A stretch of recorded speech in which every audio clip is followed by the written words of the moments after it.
Persipura Jayapura tampil terengginas di hadapan publik sendiri usai menaklukkan PSIS Semarang dengan skor 3-1 pada lanjutan pekan ke-26 Pegadaian Championship Sabtu 18 April 2026 di Stadion Lukas NMB.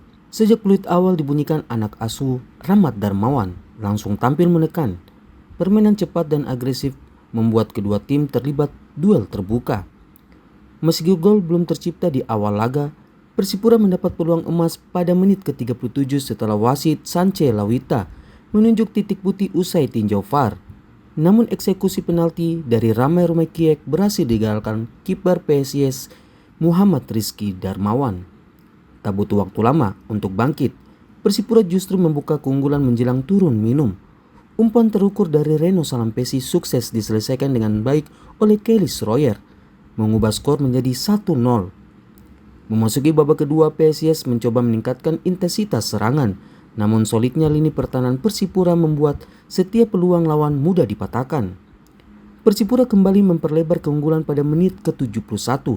Kali ini Reno Salampesi mencatatkan namanya di papan skor setelah memanfaatkan umpan silang dari Rama Rumekiek. Di penghujung pertandingan, PSIS sempat memperkecil ketinggalan melalui gol masa tambahan waktu, membuat laga semakin menegangkan. Namun drama belum berakhir. Pelanggaran terhadap Elisa Basna di kotak penalti kembali menghadirkan hadiah penalti bagi tuan rumah. Meski sempat diwarnai protes, wasit tetap pada keputusannya.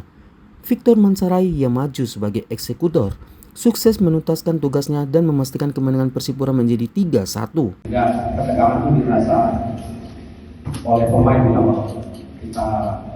Saya sudah ingatkan di sini, karena yang paling saya takutkan adalah ketika merasa ini sebuah tekanan yang besar buat mereka di bagian pertahanan atau permainan.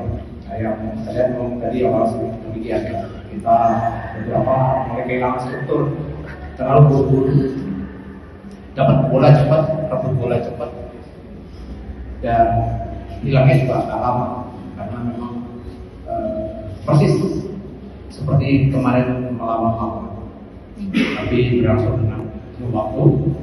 Ada jeda beberapa kali, saya ingatkan untuk balik lagi ya sabar, terutama kita harus bilang dengan dua holding pada saat kita dari bawah, terus holding yang satunya boleh pergi tapi muncul dari belakang, bukan terima bola dari pemain belakang. Nah, karena ini membahayakan sekali karena mereka menambahkan ada dua pemain berbahaya di depan tadi ya. Dia punya winger pintar-pintar, nggak cepat tapi pintar.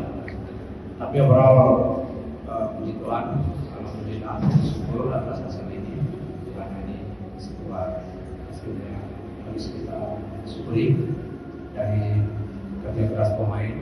Dan dari babak pertama tadi kita mencoba 1-2, lalu babak kedua kita lebih bisa mengontrol permainan, kita lebih enjoy, lebih bisa relax. Gol itu hadir juga di gol kedua, dan satu penggantian yang saya bertujuan adalah untuk menempatkan pemain-pemain tinggi, karena saya udah prediksi bahwa mereka akan main dengan bola-bola tinggi, bola-bola mati, terutama kenapa saya masukkan Mansarai tadi, karena ilahi kita kehilangan Reno yang punya postur tinggi, sehingga saya tukar dengan Mansarai yang punya postur yang sama. Dan instruksi saya pun tidak kepada Mansarai untuk kamu orang yang paling penting pada saat corner kick atau free kick terjadi. Tapi memang sekali lagi kadang-kadang kita hanya bisa mengantisipasi, tapi justru gol terjadi dari free kick atau corner.